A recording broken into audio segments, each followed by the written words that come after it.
So the first question we're going to ask is, why do we need to investigate this topic? The topic is known as life is change. So this is fairly obvious. We know that life constitutes change.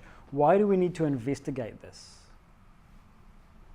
If this is something that is common knowledge, of course life constantly changes.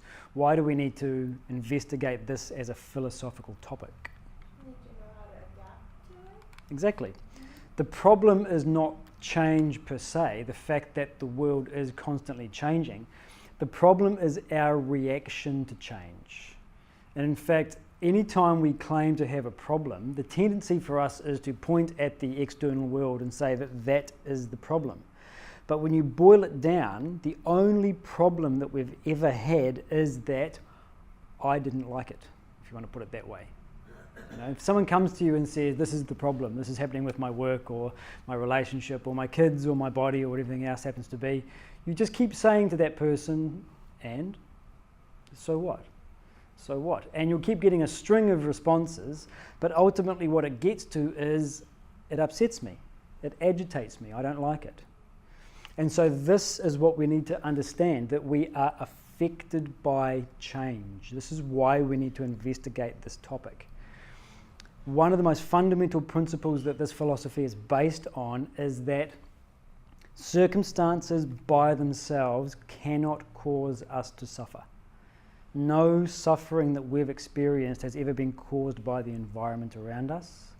The reason that we have experienced agitation or frustration or anxiety is because we lack insight. Okay, and we're going to explain what that means a bit more as we go through. And this is why we have philosophy. So we have this little quote here from Romeo and Juliet. It's the, is it the priest or is it the apothecary? I can't remember what it is. Anyway, he's talking to Romeo, who's upset for whatever reason. We know why Romeo's upset. And he says, adversity's sweet milk, philosophy. So when we have adversity, when we experience suffering, the sweet balm, the sweet milk that we can put onto that is philosophy, it's insight. So let's look at one of the first ideas that we need to understand in looking at this whole phenomenon of suffering and adapting to change.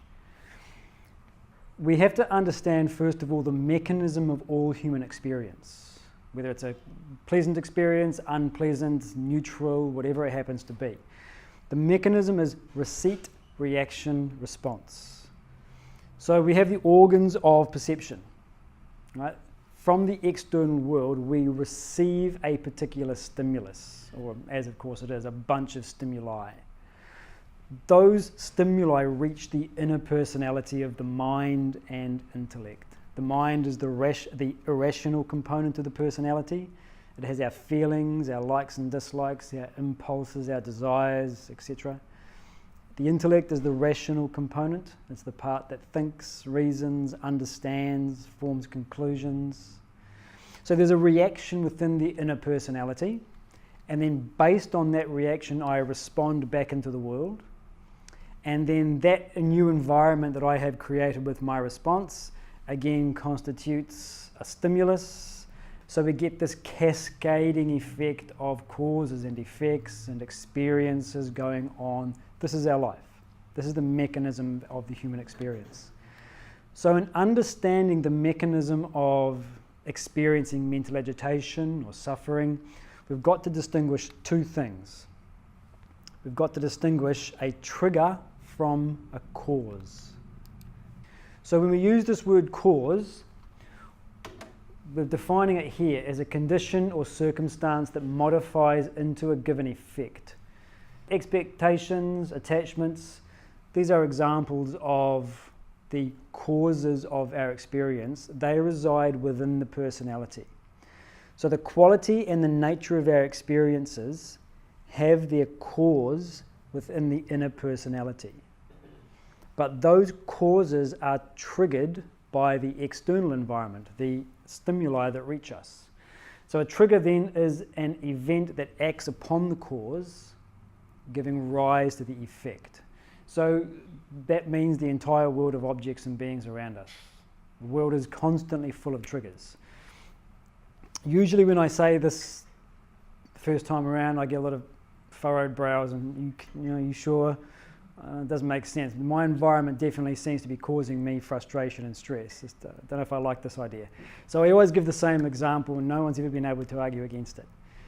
I'm at a social event and I'm there with my wife and I see her on the other side of the room talking to another man. And he's a little bit taller than I am. He's a little bit bigger than I am. A little bit more handsome. And of course she's smiling and laughing and so what do I experience? I'm jealous. So now, can I legitimately say to the friends standing next to me or to my wife or to anybody else, the cause of my jealousy is my wife talking to that man? Can I walk up to her and say, you're the cause of my experience, you're the cause of my suffering, so you have to stop it? No. So this is what we mean. Where we use this word cause, it means it will necessarily modify into a particular effect. But if I'm mature, then we might see my wife talking to another man, even if he's my natural superior, I don't experience any jealousy. I don't experience any strong emotion at all. Good, she's enjoying herself, and I can go and talk to my mate over here. So the cause of my jealousy is what? My attachment, my possessiveness over my wife's attention. So that's the cause, but this is not what we tend to do.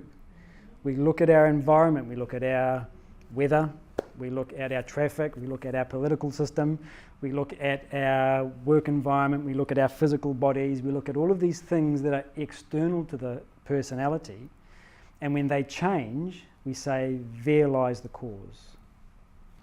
So this is what we call extroverted behavior. Extroverted, introverted, they have different meanings in different contexts. Here in the philosophical context, it means something specific. Extroverted means that you are pursuing a sense of well-being from outside of yourself. Introverted means that you are pursuing happiness and meaning and well-being within. If I'm expecting the external world to deliver me happiness, then when it doesn't live up to my expectations, then I experience agitation or suffering. So when the world changes around me, I cannot accommodate that change.